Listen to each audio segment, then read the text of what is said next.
तो दोस्तों आज मैं बताने जा रही हूँ जित्या व्रत कथा की कहानी। तो इसे ध्यान से सुनिएगा लास्ट तक। सालों पहले नर्मदा नदी के पास कंचनवटी नामक एक नगर बसा हुआ था। वहाँ राजा मलय केतु का शासन था।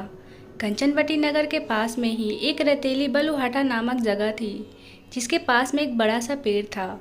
उस पेड़ में एक चील रहती थी और नीचे एक गिदड़। दोनों में गहरी दोस्ती थी। एक दिन दोनों ने सोचा कि सारी महिलाएं जित्या व्रत करती है, तो क्यों ना हम भी कर ले।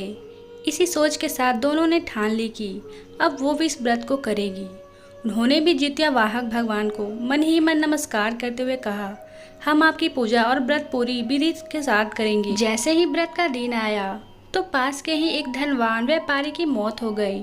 उसको अंतिम विदाई देने के लिए बलुहाटा ही लाया गया, जहाँ गीदड़ और चील रहते थे। व्रत के दिन गीदड़ ने मरे हुए व्यक्ति को देखा तो उसे भूख लग गई। वो खुद को रोक नहीं पाई और मांस खाने की वजह से उसका व्रत वहीं टूट गया। उस व्यापारी के शव को चील ने भी देखा था, लेकिन उसने व्रत के कारण उसे नहीं खाया। उसके बाद चील और गीदड़ दोनों अगले जन्म में कंचनवटी के भास्कर नामक ब्राह्मण के घर में बेटी के रूप में पैदा हुए। चील का जन्म बड़ी बहन के रूप में हुआ, जिसका नाम सिलवती पड़ा, और उसकी शादी बुद्धिसेन नामक लड़के से कराई गई। गीदड़ का जन्म उसकी छोटी बहन कपूरावती के रूप में हुआ। समय होने पर उसका विवाह कंचनवटी के राजा मलय केतु से उनके पिता ने करवाया।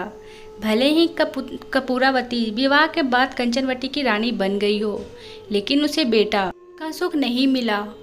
उसके घर जितने भी बच्चे जन्म लेते थे वो उसी दिन मर जाते। ऐसा होते होते कपूरावती काफ़ी परेशान हो गई। इधर उसकी बड़ी बहन सिलवती को 7 बेटे हुए थे। जब उसके सारे बेटे बड़े हो गए तो उन्होंने महल में कार्य करना शुरू कर दिया। अपनी दीदी के बेटे को देखकर धीरे धीरे कपूरावती रानी के मन में जलन का भाव पैदा होने लगा। उसने इसी जलन की वजह से अपने पति को कहकर अपनी दीदी के सारे बेटों के सिर कटवाकर एक बर्तन में रख दिए। उन सभी 7 बर्तनों को कपूरावती ने लाल रंग के कपड़े से ढक दिया और अपनी दीदी शीलावती के पास भिजवा दिया। भगवान जित्या वाहक भी यह सब देख रहे थे। उन्होंने रास्ते में ही सभी 7 भाइयों के सिर को धड़ से जोड़ा और अमृत पिलाकर जिंदा कर दिया। फिर सभी भाइयों अपने अपने घर चले गए और उन बर्तन में भगवान की कृपा से फल भर गया। उधर कपूरावती अपनी दीदी के घर से शोक समाचार मिलने के इंतजार में बैठी हुई थी।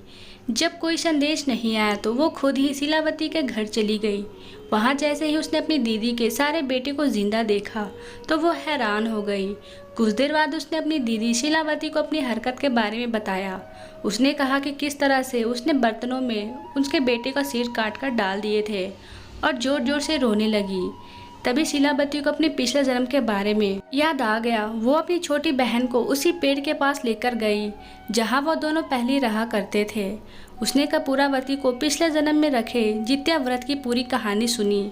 यह सब जानते ही कपूरावती ने उसी वक्त अपना दम तोड़ दिया। राजा को तुरंत सिलवती ने इस बात की जानकारी दी। अपनी पत्नी के बारे में दुख भरा समाचार मिलते ही राजा वहां पहुंचे और कपूरावती को उसी पेड़ के नीचे अंतिम विदाई दी। दोस्तों आपको ये जित्या कथा कैसा लगा कमेंट में ज़रूर बताएं और साथ ही साथ चैनल को लाइक सब्सक्राइब करना ना भूलें। धन्यवाद दोस्तों।